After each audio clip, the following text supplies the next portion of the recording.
Hello everyone, welcome back to my YouTube channel. तो आज इस वीडियो में हम बात करेंगे all India bar examination AIB 18 exam के बारे में।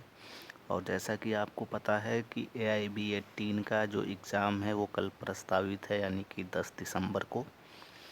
तो अब एग्ज़ाम हॉल में आपको कौन कौन सी सावधानी बरतनी है, कैसे प्रश्नों को सॉल्व करना है, बेयर एक्ट से किस तरीके से आप प्रश्नों को ढूंढेंगे और कौन कौन सी गलतियां आपको नहीं करनी है। तो लास्ट टाइम है, AIB 18 का पेपर है कल। तो इस वीडियो को आखिरी तक ज़रूर देखिएगा ताकि आपसे जो परीक्षा हाल में गलतियां होती हैं वो गलतियां बिल्कुल ना हो। चूँकि AIB 17 में बहुत सारे लोगों ने ऐसी गलतियां कर दी थी जिनसे उनका रिज़ल्ट रोक दिया गया और बाद में रिज़ल्ट भी नहीं आया। तो इसलिए इन बातों का विशेष तौर पे ध्यान रखें जो मैं बातें बताने वाला हूं। तो वीडियो को शुरू करने से पहले एक बार फिर से आप सभी से रिक्वेस्ट है, अगर चैनल पे फर्स्ट टाइम विज़िट कर रहे हैं तो चैनल को सब्सक्राइब कर लीजिए, बेल आइकन को प्रेस कर लीजिए ताकि जो भी वीडियो मैं अपलोड करूँ उसकी लेटेस्ट नोटिफिकेशन आपको मिलती रहे। तो चलिए शुरू करते हैं। देखिए, अब AIB 18 का परीक्षा कल प्रस्तावित है। आपको परीक्षा सेंटर पे, एग्ज़ाम सेंटर पे कैसे जाना है, कब जाना है, सब पता है। एग्ज़ाम के पहले जाना है तो इस बारे में बिल्कुल मुझे बात नहीं करनी है, टाइम वेस्ट नहीं करना है। कैसे जाएंगे, कहाँ जाएंगे, कितने घंटे पहले जाएंगे, तो ये सारी बातें आपको पता है। सबसे पहले बात कर लेते हैं कि AIB जो परीक्षा है, एग्ज़ाम हॉल में बैठते समय जब OMR सीट आपको मिलती है तो उसको कैसे फिल करना है। तो सबसे ज़रूरी चीज़ आपको जो है AIB 18 एग्ज़ाम में ये करना है कि जो OMR सीट मिलती है, OMR सीट को आपको जो है बिल्कुल केयरफुली और ध्यान देते हुए अच्छे से उसको जो भी चीज़ें पूछी गई हैं वहाँ पे उसको भरना है, फिल करना है।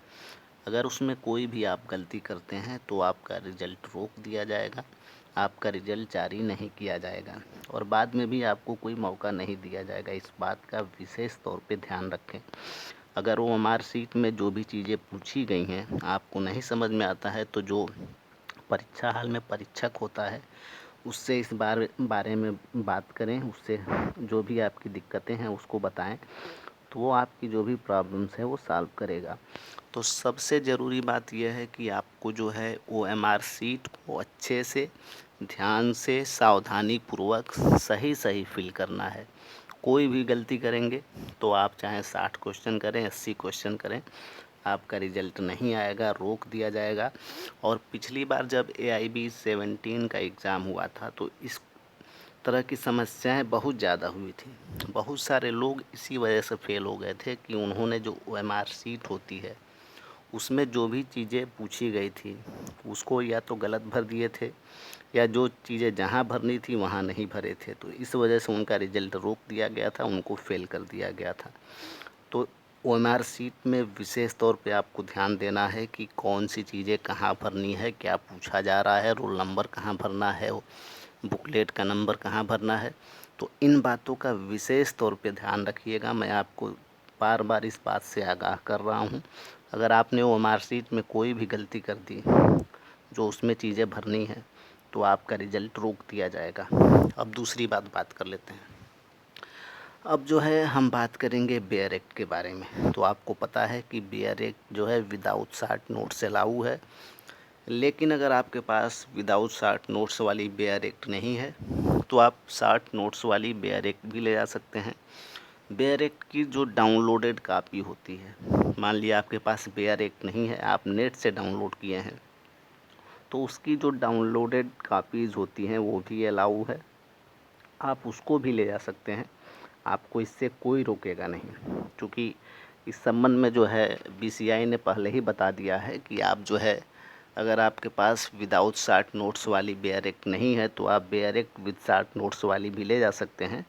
और इस बारे में आपको इन्फॉर्म करना होगा। आप आपके जो भी परीक्षक होंगे परीक्षा हाल में उनसे बात करिएगा अगर कुछ बोलते हैं तो, और बताइएगा कि BCI ने ऐसे ऐसे कहा है, तो हो सकता है वो आपकी बात को कंसीडर कर लें। तो दूसरी बात मैंने आपको बताई कि बेयर एक्ट। अब बेयर एक्ट कौन से ले जाने हैं, कुल 19 टॉपिक है, हर एक टॉपिक के बेयर एक्ट्स आपके पास होने चाहिए। और बेयर एक्ट में मैंने आपको पहले भी बताया था कि जो 4-5 महत्वपूर्ण जो टॉपिक हैं, जैसे आईपीसी हो गया, सीआरपीसी हो गया, सीपीसी हो गया, एविडेंस हो गया, कॉन्स्टिट्यूशन हो गया, ये 5 टॉपिक बहुत महत्वपूर्ण हैं, यहाँ से ज़्यादा प्रश्न पूछे जाते हैं। तो सबसे पहले कोशिश करिए कि आपको जो भी टॉपिक आपके लिए आसान लगे, चाहे वो कॉन्स्टिट्यूशन हो, चाहे सीआरपीसी हो, चाहे आईपीसी हो, चाहे एविडेंस हो, चाहे सीपीसी हो, चाहे और भी जो टॉपिक दिए हैं, जो भी टॉपिक आपको आसान लगता है, जिसमें आपकी रुचि होती है, जो भी प्रश्न आपको पहले समझ में आता है, उस प्रश्न को सबसे पहले सॉल्व करेंगे। अब ये प्रश्न उठता है कि कितने प्रश्नों को आपको सही ठीक करना है, सॉल्व करना है। तो देखिए, आपको पता है पासिंग मार्क्स इस बार बढ़ा दिया गया है, पिछली बार भी बढ़ा दिया गया था। 45% है जनरल ओबीसी के लिए, 40% एससी एसटी के लिए। तो जनरल ओबीसी के कैंडिडेट्स हैं तो आपको मिनिमम जो है 60 क्वेश्चन आपको सही करने हैं। 60 क्वेश्चन आपके बिल्कुल सही होने चाहिए। अगर एससी एसटी कम्युनिटी से हैं तो आपके 50 क्वेश्चन बिल्कुल सही होने चाहिए। तो इस बात का विशेष तौर पे ध्यान रखें। 10 से 15 क्वेश्चन आपको एक्स्ट्रा करने हैं, सही करने हैं। मे भी कुछ क्वेश्चन आपने सही किया, लेकिन सर्किल जो भरने में आपसे गलती हो गई, तो इस वजह से 2-4 क्वेश्चन ऐसे होते हैं कि आपने सही तो किया था, आपको पता था, लेकिन आपने सर्किल सही जगह नहीं भरा। तो ऐसे भी गलतियाँ हो जाती हैं। तो मिनिमम 60 क्वेश्चन करिए अगर जनरल ओबीसी से हैं, और प्रश्नों को कोशिश करिए डायरेक्ट से ढूंढ करके, और सही आप जो है, मैंने कैसे पिछले वीडियो में बताया था, उस पे बहुत सारी वीडियोज़ भी हैं कि कैसे आपको प्रश्नों को ढूंढना है, कैसे करना है। सारी बातें पहले बता चुका हूँ। प्रश्नों को ढूंढ करके उसको सही जगह जो है सर्किल करना है। तो सर्किल का भी विशेष तौर पर ध्यान रखेंगे।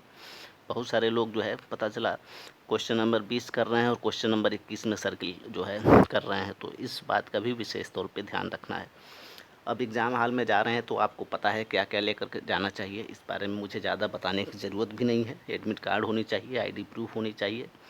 हो सके तो आप पासपोर्ट साइज़ फ़ोटोग्राफ्स भी ले लें। पासपोर्ट साइज़ फ़ोटोग्राफ्स जो है, बहुत जगह ऐसी बातें निकल के आ रही हैं कि पासपोर्ट साइज़ फ़ोटोग्राफ भी ज़रूरी है। तो इस बात का विशेष तौर पर ध्यान रखें। एडमिट कार्ड रहे, आईडी प्रूफ रहे, कोई आपकी फ़ोटो आईडी प्रूफ रहे, और पासपोर्ट साइज़ फ़ोटोग्राफ रहे। और विशेष तौर पे मैं कहूँगा कि ब्लैक जो है डॉट पेन या बॉल पेन जो है, कम से कम 2-3 ले जाएं। हो सकता है एग्ज़ाम हॉल में कभी ऐसा होता है कि एक आध पेन रखते हैं, अगर वो ख़राब हो गई, नहीं चल रही है, तो फिर दिक्कत होती है। तो इसलिए कम से कम 2-3 ब्लैक बॉल पॉइंट पेन ले करके जाएं और उससे सर्किल को करें। तो इस तरीके से आपको ये सारी बातें जो है AIB 18 एग्ज़ाम के लिए विशेष तौर पे ध्यान रखना है। और हो सकता है बहुत सारी बातें मैं नहीं बता पाया हूँ, छूट गया होगा शायद। जो भी चीज़ें आपके ध्यान में हो AIB 18 से संबंधित, उन सभी चीज़ों को आपको आज ही समेट लेना है। अपने बैग में जो भी बैरेक्स हैं उसको भर लेना है। अपने सारे जो एसेंशियल डॉक्यूमेंट्स हैं, एडमिट कार्ड्स हैं, पेन वगैरह हैं, उसको रख लेना है। और कैसे पहुंचना है, कहाँ पहुंचना है, वो आप सबको पता है। तो सबसे पहले मैं यही कहूँगा कि जो OMR शीट होती है उसको भरने में विशेष सावधानी बरतें, क्योंकि सारी कहानी वहीं से शुरू होती है और उसी पे ख़त्म हो जाती है।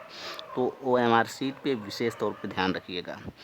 जैसे ही आपकी परीक्षा ख़त्म होगी, मैं कोशिश करूँगा तुरंत ही आपके परीक्षा में जो प्रश्न पूछे गए हैं उसका सॉल्व जो है, मैं आपको वीडियो के माध्यम से उसको सॉल्व कराऊँ। तो परीक्षा के बाद से मैं वीडियो बनाऊँगा, जुड़िएगा मेरे चैनल पे और चेक करिएगा कि आप कितने जो है प्रश्नों को सही करके आए हैं। तो उम्मीद करता हूँ जितने लोग AIB एग्ज़ाम में बैठेंगे सभी लोग सफल होंगे। तो आप सबको मेरी तरफ से बहुत बहुत शुभकामनाएँ। धन्यवाद।